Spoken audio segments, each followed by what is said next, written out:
Bonjour à tous et je vous souhaite la bienvenue pour ce nouveau tirage de la semaine. Alors, tout d'abord, pour commencer ce tirage, j'ai utilisé deux oracles. Le premier se nomme les portes de l'âme et le deuxième, c'est les portes de l'intuition. Voilà. Donc, on va commencer avec les portes de l'âme. Ce sont les cartes grises qui sont sur la droite. J'en ai tiré 5. Et la première chose en fait qui me frappe, voilà, c'était la première carte, la carte du coach, qui dit que toutes les solutions et les ressources pour réussir sont en vous. C'est une carte aide. Si vous voyez bien la carte, euh, vous avez une petite main sur la carte. C'est la carte aide. Ils ont chacune des cartes à peu près a une thématique. Et cette carte aide symbolise la solution. C'est-à-dire que sur cette carte, c'est vous qui menez la danse et personne d'autre. On se tourne vers du positif et du constructif.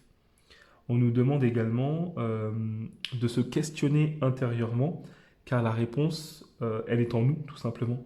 Donc, pour en savoir davantage, ce qui peut être intéressant, c'est de tester la méditation guidée, par exemple. Pour la deuxième carte, il y a la carte de la joie.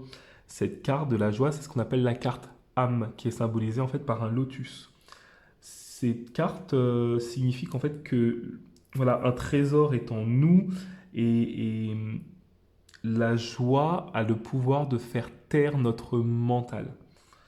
Euh, pour ça, en fait, il faut penser à quelque chose d'agréable afin de diminuer les doutes qui se dressent dans notre tête, tout simplement. La troisième, quand vous regardez bien, hein, ces trois cartes sont assez complémentaires, hein, c'est l'allègement. Donc comment on va faire? C'est une carte lumière, donc c'est une carte qui nous permet, qui nous donne des indications sur ce que l'on doit faire. Et cette carte nous demande tout simplement de prendre du recul sur une situation afin d'y voir plus clair, c'est-à-dire faire du tri dans nos préoccupations.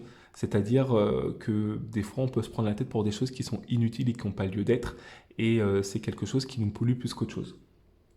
Donc, mais d'un autre côté, c'est ce qui nous permet de faire les bons choix et d'être sûr des choix que l'on prend. La carte en dessous, c'est un peu notre frein. C'est ce qu'on appelle la carte égo-ombre, donc qui est symbolisée par la lune. Euh, Ça veut dire qu'en fait, nos émotions sont des vibrations. C'est-à-dire que les plus négatives émergent et prennent plus d'importance qu'elles ne devraient. Comme je le disais précédemment, ça risque de polluer en fait notre jugement. Euh, mais ce qui est intéressant, c'est que le fait de s'en rendre compte nous permet d'amorcer en fait ce changement. C'est un peu comme un signal d'alerte, un indicateur de pression mentale, je le dirais. Euh, C'est-à-dire que plus on va laisser la lumière, l'optimisme, la gratitude, la joie entrer en nous, et plus l'ego ombre en fait sera affecté et donc va s'effacer au fur et à mesure. Et euh, comment on procède? Grâce à la dernière carte, donc qui symbolise l'ouverture. Qu'est-ce que nous dit cette carte? C'est accueillir ce qui arrive et faites preuve d'un esprit d'ouverture. Il faut vraiment apprendre à faire le vide, apprendre tout simplement à se rendre compte que faire un bilan, c'est-à-dire qu'aujourd'hui, euh, ce que je peux vous conseiller, c'est faire un bilan de votre semaine, c'est-à-dire ce qui a été fait, quelles ont été les choses positives qui se sont manifestées à vous. Est-ce que durant cette semaine, il y a des idées qui ont pris le temps d'émerger, qui ont pris le temps de fleurir? Voilà, ça peut être très intéressant de partir d'un point A, donc à partir du lundi, commencer à réfléchir sur certaines choses, se questionner pour essayer d'en trouver les réponses à la fin de la semaine. Voilà. Je pense que ce sont des cartes qui nous encouragent, qui nous disent d'aller de l'avant, comme un peu comme la semaine dernière, hein, mais si on nous le redit, c'est qu'il faut y croire, c'est qu'il faut avancer, c'est qu'il faut avoir confiance aussi en nous, dans nos actions. C'est vrai que les conditions actuelles font que on est semé de doutes. euh, et c'est vrai que oui, ça peut engendrer beaucoup plus d'hésitation que l'on aurait pu avoir à notre habitude. Donc voilà, les cartes sont là pour nous encourager, pour vous encourager et vous dire de rester focus sur vos ambitions. Pour finir, j'ai utilisé les portes de l'intuition pour avoir un petit peu plus d'informations. Et ce qui est frappant, en fait, c'est que sur les trois cartes que j'ai tirées, donc sur la gauche, on a la clé, la disponibilité et la fluidité, qui rejoint parfaitement les cartes précédentes, comme on peut le voir là, hein. Euh, la clé, qu'est-ce qu'elle nous dit? La clé, c'est tout peut arriver dès qu'on est conscient de notre potentialité, dès qu'on se fait confiance. Ça symbolise un peu la carte du coach. C'est nous qui décidons, c'est nous qui allons de l'avant et personne d'autre encore une fois. Euh, la carte de la disponibilité, ça nous demande donc de se rendre disponible au changement car un virage s'amorce. C'est un petit peu ce qu'annonce l'allègement et l'ouverture. C'est qu'il faut se préparer à la nouveauté, il faut se préparer euh, à changer, pourquoi pas même son fusil d'épaule. Euh, je pense que c'est important d'en prendre compte et d'en prendre soin surtout. Et on a la fluidité.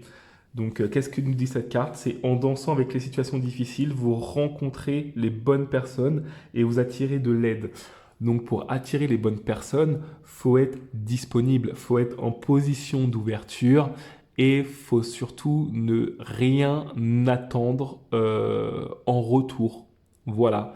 Euh, Aujourd'hui, c'est important de continuer à sociabiliser, de continuer à rencontrer du monde, d'entretenir les relations que l'on a dans notre vie actuelle. Donc ça peut être avec son conjoint ou sa conjointe, ça peut être avec sa famille, ça peut être avec ses amis. Voilà, surtout dans un climat où on nous demande de rester cloîtré chez soi et surtout avec les mesures gouvernementales où à 18 heures, tout le monde rentre chez soi, c'est important euh, de profiter du temps qu'on a et de continuer à entretenir cette flamme, donc amoureuse, amicale, relationnelle aussi, hein, de façon générale pour ne pas sombrer. Donc sombrer dans quoi? Sombrer dans la dépression par exemple, sombrer dans l'isolement, euh, voilà, sombrer dans des addictions pour compenser d'autres choses. C'est, je pense que c'est le conseil qu'on essaye de nous donner aujourd'hui, c'est de rester focus sur ses ambitions, sur ses objectifs, malgré le fait que euh, les conditions actuelles ne nous permettent pas d'avoir une visibilité lointaine, je dirais. Mais encore une fois, c'est nous le coach, c'est comme un navire, on est maître de notre navire. Euh, on ne sait pas vraiment euh, à combien quelle est la distance de notre destination, mais pour le coup, on sait où on va. On sait où on va. Donc, peu importe le temps que ça prend, euh, je pense que ce qui est important, c'est la force de conviction. Voilà. Donc, pour faire simple, c'est le lâcher prise euh, et sentir le changement opérer et surtout ne pas avoir peur du changement. Parce que je pense que c'est ce changement-là qui va nous permettre d'aller encore plus de l'avant. Voilà. Je pense que je m'arrêterai sur ces derniers mots. N'hésitez pas à m'envoyer des messages, à commenter également, à me dire ce que vous en pensez. N'hésitez pas à me marquer également en commentaire, euh, si vous le souhaitez, bien évidemment, hein, quel est votre focus de la semaine et prendre le temps d'en discuter après le week-end, me renvoyer un petit message pour me dire ce qu'il en a été. Euh, voilà. En attendant, je vous souhaite une très très très bonne semaine. Prenez soin de vous et je vous dis à bientôt. you.